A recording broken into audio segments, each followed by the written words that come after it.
আসসালামু আলাইকুম দর্শকবৃন্দ। আজকে আপনাদের সাথে একটা কথা শেয়ার করতে চাইতেছি।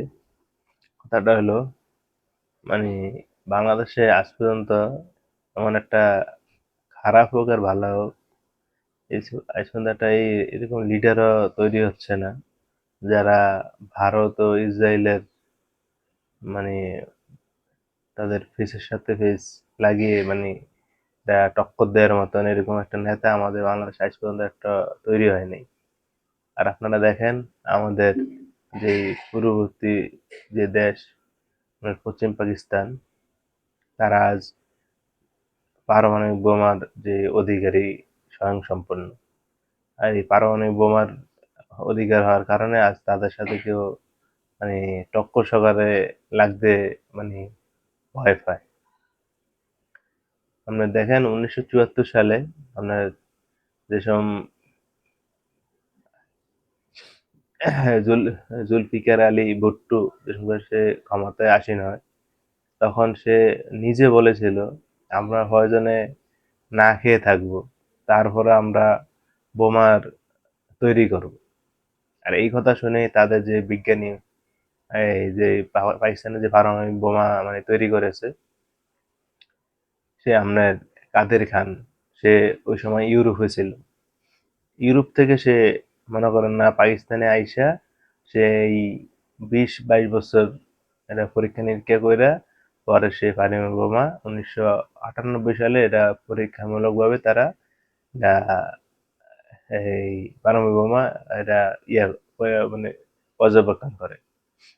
তারা এটা বালুচিস্তানের যে তাদের রাজ্য, ওই জায়গায় তারা এটার মানে পরীক্ষা সম্পন্ন করে।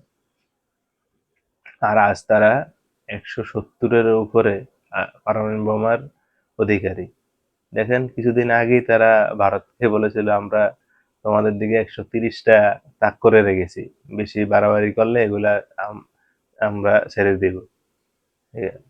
বেশি যেন না যেন বাড়ে।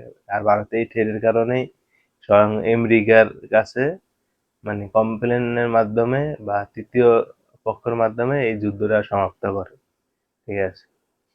আবার এই জায়গায় দেখেন ইরান এতটাই তারা অস্ত্র বা আশা করি পরমাণু বোমা তাদের আছে, সম্পূর্ণতার কারণে তারা আমেরিকা এবং ইসরায়েল দুই দেশ হামলা করার পরও তারা মাথা নিচু না করে তারা আজ না এই জিত আমেরিকাকে পরাজিত করে তারা জয়ী হয়েছে। দেখেন শুধু একমাত্র নিজেদের যেই সক্ষমতা, অস্ত্রের যে সক্ষমতা, পরমাণু বোমার যে সক্ষমতা থাকার কারণে তারা আজ এই অবস্থা। আর বাংলাদেশে দেখেন স্বাধীনতার আজ আজ 54 বছর, 54 বছরে আমরা শুধু একমাত্র ভালো একজন নেতা জিয়াউর রহমানকেই পেয়েছিলাম। অবশ্য তাকেও এই ভারত, যে আমাদের সবচেয়ে শত্রু ভাবাপন্ন এবং আমাদের সবচেয়ে বাংলাদেশ যেন একটা দেশ, স্বাধীন দেশ, এটা তারা মনেই করেন। সেই তারা জিয়াউর রহমানকে বাঁচতে দেয় নাই। কারণ জিয়াউর রহমান ভারতের সবচেয়ে অন্যতম একটা শত্রু ছিল। কারণ জিয়াউর রহমানের মন মানসিকতা ছিল হইলো আপনার স্বাধীন চেতা। তার একই কথা, বাংলাদেশ কোনোদিন পরাধীন থাকবে না। বাংলাদেশ চলবে বাংলাদেশের কথায়, বাংলাদেশের লোকদের কথায়। বাংলাদেশের বড় বড় ভালো মানুষ যারা, তারাই বড় বড় জায়গায় আসীন হবে, প্রতিষ্ঠিত হবে। এই জায়গায় কোনো অকর্মরা কোনো ঠাঁই পাবে না। সেই তাকে সেনাবাহিনী দিয়েই তাকে ডিউটিরত অবস্থায় তাকে আপনার শহীদ করে দেয়। আর এই জায়গায় বাংলাদেশের আরেক মানে সবচেয়ে যে একমাত্র অন্যতম যে একটা রত্ন ছিল, সেই রত্নকে আমরা হারিয়েছি। এরপরে আর বাংলাদেশের রত্ন তৈরি হয়নি। খালেদা এসেছে, তাদের যেই নেতাকর্মী ওরকম হয়ে উঠতে পারেনি তার মতন। এরপরে আওয়ামী লীগের অবস্থা জানা নেই, তারা নিজেরাই ভারতের পারপাস সার্ভ করে বাংলাদেশের ভিতরে। ভারতের যত সুযোগ সুবিধা যা কিছু দরকার তারা নিজেরা প্রয়োজনে নিজের ফ্যান খুললে দিয়েও বিলিয়ে দেয়, এটা অবস্থা। আর গত 16 বছর তো আমরা সবাই বাংলাদেশের 18 কোটি জনগণ সবার চোখের সামনেই সবকিছু ফুটে উঠেছে। এবং অনলাইনের যুগ, এই জায়গায় লুকোচুরির আর কিছু নেই। তো দেখেন, আর বাংলাদেশে যাই কটা অস্ত্র ওটা হইতো, একমাত্র এই রাজনীতির কারণে আর এই সমস্ত বদমাইশ নেতাদের কারণে বাংলাদেশে আজ মনে করেন না এরকম বিশৃঙ্খলা এবং কোনো একটা নিরাপত্তার দিক দিয়ে বাংলাদেশে কোনো মানে কিছুই নেই। যে কোনো কেউ বাংলাদেশকে থ্রেট দেয়, বাংলাদেশের সাথে ওই চুক্তি বন্ধ করে দেয়, ওই কথা বলে, বাংলাদেশকে সাথে যুদ্ধ বিধ্বস্ত করার চেষ্টা করে। কিন্তু আজ যদি বাংলাদেশে যেই ৫৪ বছর যে স্বাধীন হয়েছে, যদি বেশি না, আপনার যদি ৫ বছরও যদি একটা করে করতো, এরপরে বাংলাদেশ আপনারা দেখেন কমপক্ষে ১১ থেকে ১২টা বোমা বাংলাদেশের হয়। বাংলাদেশের কি আপনার আর্থিক অবস্থা কি কম? কম না। কিন্তু দেখেন, এক চুরি দাড়ি নেতা কর্মীদের এই সমস্ত স্বেচ্ছাচারিতার কারণে আপনার এই রাজনীতির মানে অস্থিতিশীলতার কারণে বাংলাদেশে আজ মনে করেন না এক অন্যতম এক বিপদের সম্মুখীন মানে হতে যাচ্ছে। কারণ আসলে দেখেন, আমরা অনেকটাই নিরাপদ বোধে আছি, একমাত্র অন্যতম কারণ হলো পাকিস্তানে পারমাণবিক বোমা থাকার কারণে বাংলাদেশ অনেকটা নিরাপদ আছে, এটা হলো পরোক্ষভাবে। কিন্তু যদি বাংলাদেশের নিজস্ব আমরা পারমাণবিক বোমা থাকতো, নাহলে বাংলাদেশে সরাসরি প্রত্যক্ষভাবে বাংলাদেশ নিরাপদ থাকতো। ভারতের কোনো দিন ক্ষমতা থাকতো না বাংলাদেশে ইচ্ছা করে ব্যবসা বাণিজ্য বন্ধ করে দেওয়া, আবার আপনার এই নিজেদের দেশের জনগণ বাংলাদেশের ওই ভিতরে জোর জবরদস্তি করে পুশিং করা,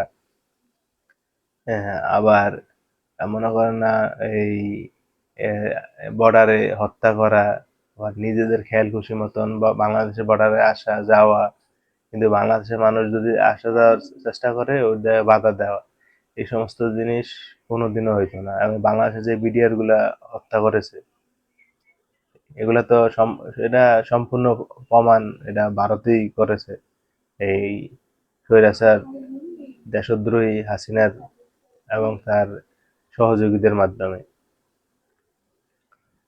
মানে দেখা যাক আমাদের আগামীর আরেক নেতা যদি জিয়া রহমানের মানে ছেলে, বর্তমান যে নেতা তারেক রহমান, সে কতটুক জিয়া রহমানের মানে অবদানকে তুলে ধরতে পারে, বা জিয়া রহমানের মতন দেশপ্রেমকে তার মানে মনে প্রভাব বিস্তার করতে পারে দেশের জন্য, দেশের ভালোবাসার জন্য, দেশের মানুষের জন্য।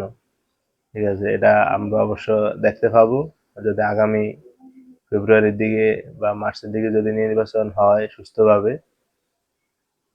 এক্ষেত্রে দেখব সে কি করে। এবং বাংলাদেশের আলেম সমাজ, ইসলামিক দল, তারা তো অবশ্য দেশপ্রেমিক, তারা আসলে তো অবশ্য ভালো হবেই। কিন্তু সাথে আমাদের একজন জিয়াউর রহমানের ছেলে তারেক রহমানের মতন এরকম একটা লিডার অবশ্য প্রয়োজন। কিন্তু তারেক রহমানের মতন যদি তার মন মানসিকতা এবং দেশপ্রেম যদি থাকে, তাহলেই এই বাংলাদেশ এবং বাংলাদেশের যে জাতি তারা উপকৃত হবে। কিন্তু সে যদি অন্যান্য নেতাদের মতন যদি এরকমই মনে করেন না শুধু ওই চক্রান্তের ভিতরে পড়ে থাকে, তাহলে বাংলাদেশ অবশ্য কিছুই হবে না। ওই ৫৪ বছর ধরে যেই হাল আছে, বাংলাদেশের সামনের হাল নাহলে এভাবেই চলবে। তো দর্শক, আমরা আশা করি বাংলাদেশে একজন জুলফিকার আলী ভুট্টো এবং আপনার কাদের খানের মতন এরকম লোক দরকার, যারা দেশপ্রেম নিয়ে বা ইসলামের জন্য, তাদের নিজেদের দেশের নিরাপত্তার জন্য এরকম পররাষ্ট্র নীতি এবং হুঙ্কার দিয়ে দেশকে নিরাপত্তার জন্য অস্ত্র, সরঞ্জাম, বোমা এবং প্রতিটা জনগণের নিরাপত্তার জন্য তারা সুসজ্জিত করেন। তো দর্শক, আমার এই চ্যানেলের সাথে থাকবেন, সাবস্ক্রাইব করবেন, লাইক করবেন, শেয়ার করবেন, আর কমেন্ট করে আপনাদের মূল্যবান মতামত পেশ করবেন। আসসালামু আলাইকুম, আল্লাহ হাফেজ।